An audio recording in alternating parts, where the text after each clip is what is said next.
Want to welcome to the program right now, Heather Marchese from 1 Million Moms Against Gun Control. Heather, thank you for your time this afternoon. Oh, you're so welcome. Thank you so much for having me on. My pleasure. And happy belated Mother's Day to you as well. Hope you had a good one. Thank you. I did. It was great. Good. So let me ask you, what made you decide to start 1 Million Moms Against Gun Control, Heather? Actually, Shannon Watts. She's great at what she does, I guess, sort of, kind of, if she's relaying to moms, but she's not relaying to the right ones. I watched her on TV the day, I think it was the Saturday after the Newtown shooting, so it was actually the day after. I remember that day. I remember dropping my kids off at school the Monday after the shooting, and I remember thinking to myself, what if? These are my kids too. And I remember wanting to protect them, wanting to defend them, but I didn't know how, and I didn't really know what the school was doing. So I went in and I talked to them about it.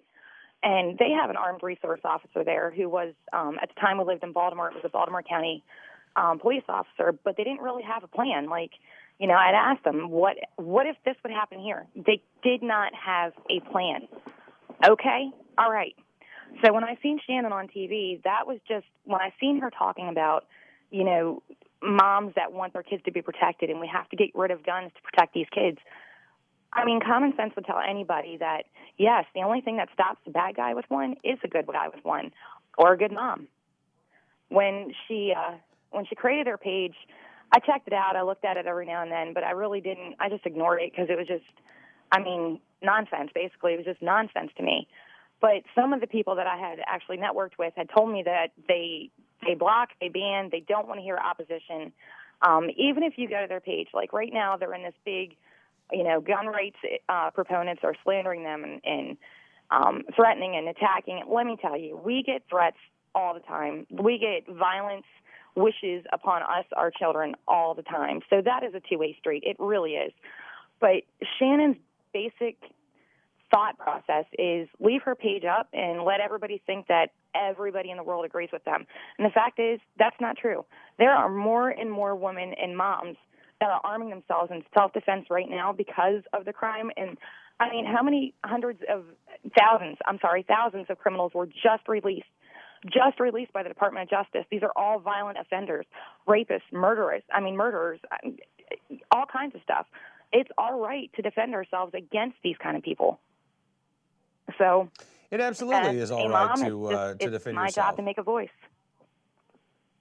And so let me ask you a follow-up question then, because, as you say, it's all right to defend yourself, and absolutely it is. Self-defense is a human right. Do you think that there is a push right now to denormalize gun ownership for women, to otherize women like yourself, moms like yourself, who are gun owners, to make, in a perfect world, would Bloomberg want a mom to come up to you, Heather, and say, my kids can't come play at your house anymore, Heather, you're a gun owner, and until you get rid of your guns, my kids won't be coming over?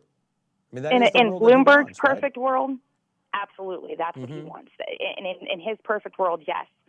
In my perfect world, that's not the way it is. It's just not. Let me tell you, I am one that I was an anti 2 years ago, 3 years ago, right before the whole Sandy Hook thing happened. I was not into guns. I didn't want anything to do with them. I myself had a bad experience, with an ex of mine. I was scared to death of them. I really was. I was so scared, Cam, that I was so naive that I thought if you dropped a bullet, it would explode. Come on. It literally took the man that I'm with to actually educate me, to show me, to teach me, that it's not the gun. It's the man behind it, the woman behind it, the person behind it. My mother was murdered when I was 3 years old.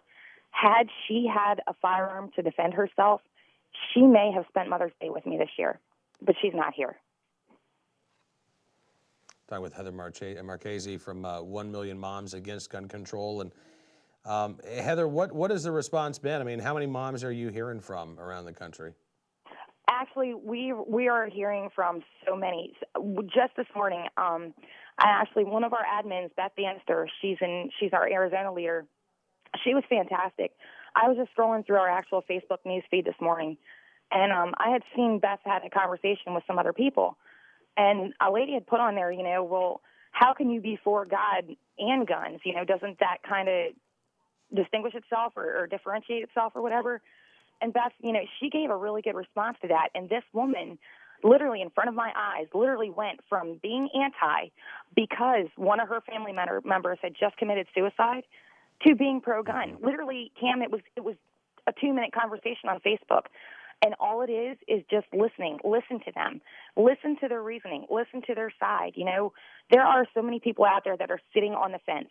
And when they think, which side should I choose, I'm not going to lie. A lot of them look at, the gun rights discussion and they see, men. Men would have strayed me away. I would have never approached, the 2A debate or the gun control debate had it not been for the network of women that I have with me. I mean, it's fantastic. And more and more and more every day. They're reaching out to us, emailing us. How can we get into this? I want to buy a gun, but I don't know what to go for. I want to buy a gun, but I don't know what the right one is for me. Should I get a long gun? Should I get a shotgun? What should I hold, a pistol? There are so many of them that are reaching out and just want to know where to go, how to go about it, where to find the proper training, and everything else. It's phenomenal. It really is.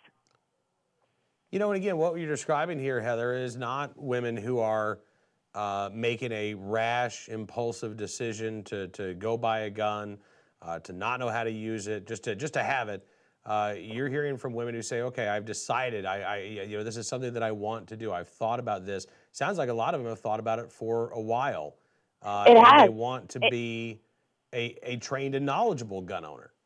Exactly. It's everybody on the gun control side.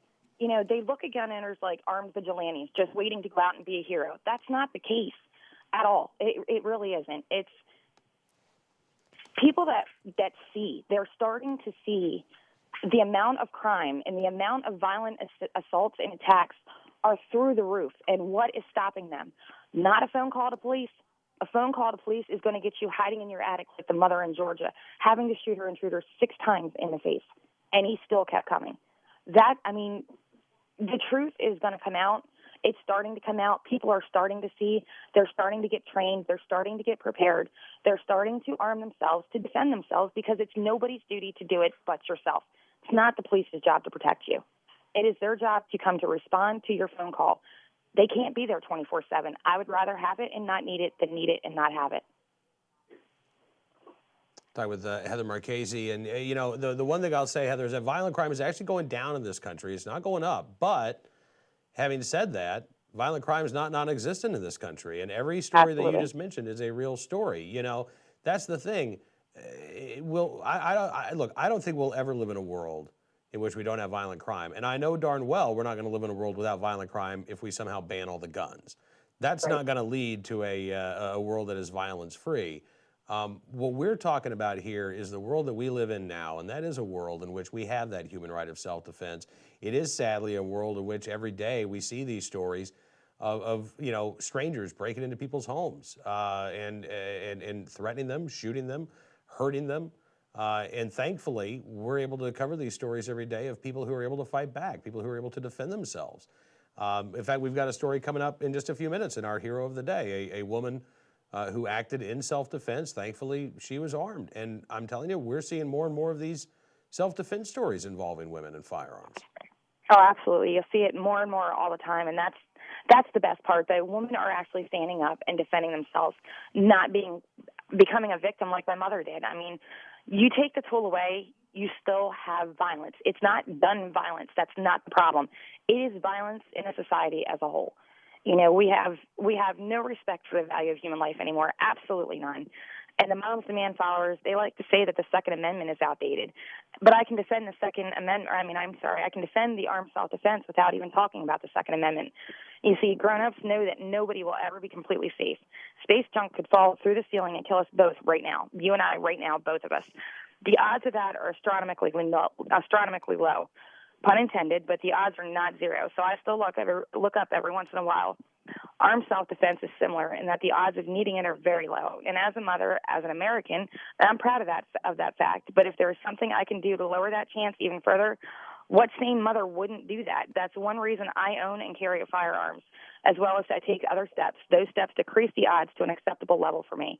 If those odds are handled well enough for you by buying an alarm, great, go for it. You'll never hear from someone from our group demonizing you for your choice.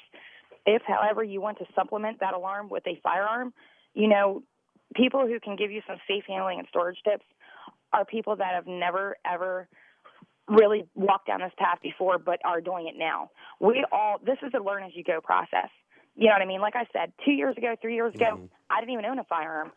I own several now. I own handguns, I own long guns, I own shotguns. I know how to train with them. I know how to use them. I know how to store them. My children, we go to the range. We go to my cousin's cabin. They love it. They love that family time. You know what I mean? Target training. And we hear, oh, well, you're insurrectionists training your kids to be violent. No, we're not. We're training our kids to grow up and to be able to defend themselves in situations where we can no longer hold their hand. Heather, again, it's been fantastic talking to you. Unfortunately, we are almost out of time here, but I want to just one last point. As you're talking and you're describing these conversations that you've had with other moms out there. One of the things that I've noticed here is that you're very conversational, not confrontational. It sounds like you are very welcoming of the conversation. You want to talk to people who are on the fence, and you want to make sure that the conversation with the gun owner that they have is going to be a good one. Absolutely. Absolutely. Well, listen, I applaud you for that. Right. We keep our page designed that, like I said earlier, Shannon, she blocks everybody that does not agree with her. Our page, our whole thing is we don't block or ban anybody. There are times, I'm sorry, I should take that back. We do to the extreme, if they go to the extreme of actual outright assaults. They don't want a discussion. They don't want a debate. They just want to come to our page and attack us for what we do. I have no time for that. I don't have any patience for that. But if people want to come to us and actually speak to us on Twitter, on Facebook, on the internet, email, however they want to contact us, if they've got questions, please contact us. Please get a hold of us. We'll help you. Heather, thank you so much for coming on the program. I hope we get a chance to talk again soon. I do too. I really appreciate you having us on. Thank you so much, Cam. Yeah, absolutely. Have a great weekend. Heather Marchese joined us from 1 Million Moms Against Gun Control here on NRA News, Cam and Company.